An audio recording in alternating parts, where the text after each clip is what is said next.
kalom.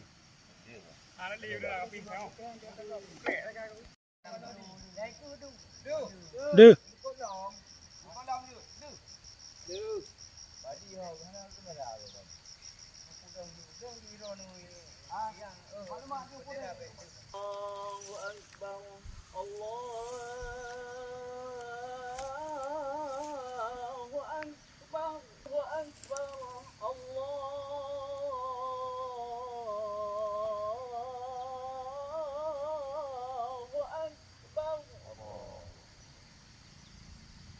Asyhadu an la ilaha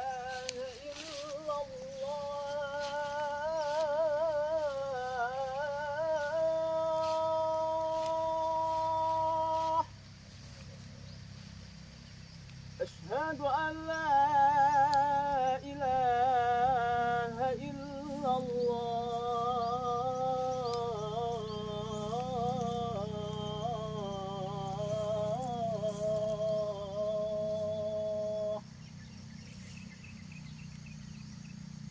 Asyhadu anna Muhammadar Rasulullah.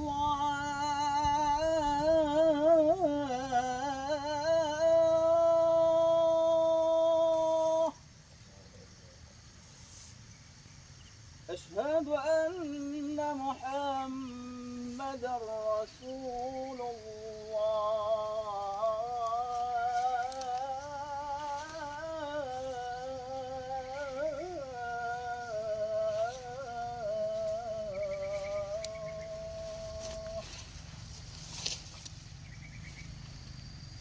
Hayya 'alas shalah.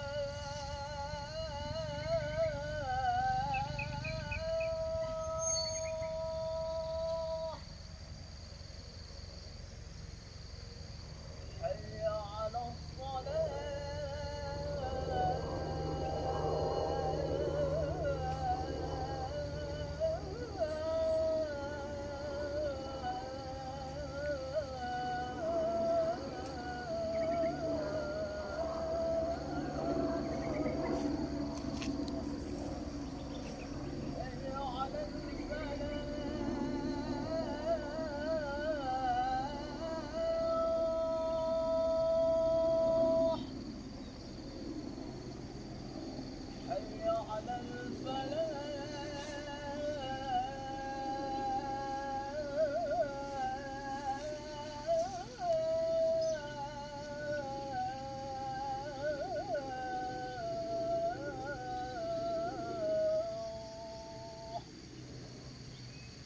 Allahu Akbar, Allahu Akbar, la ilaha illallah.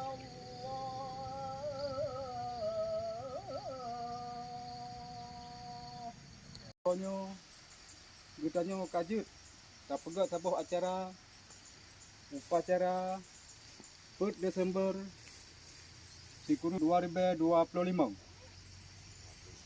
Kemudian penghormatan menentuan kepada Panglima Sago, Ule Sago dan Manbantum Tentera yang hadir batu tempatnya. Kemudian anak tua lungtit penghormatan luntuan ke imum, ketengku imum, Ule Sago, Manbantumnya kamu yang muliakan. Uronya tanggal 4 Desember 2025, yaitu ulang tahun yang ke-49. Uronya getanyo adakan tempat yang sederhananya. Guna dan maksud adalah untuk tak kenang kembali sejarah-sejarah yang kali kubah oleh Indatu tu yang kali deklarasikan pada tanggal 4 Desember Sikuru 76. Uronya getanyo ke-20 tahun perdamaian yang kadi menjanji antara RI dan GAM sampau ronyo. Golom na melih 10% pi dipelaksana sesuai dengan perjanjian bersama. Uronyo kita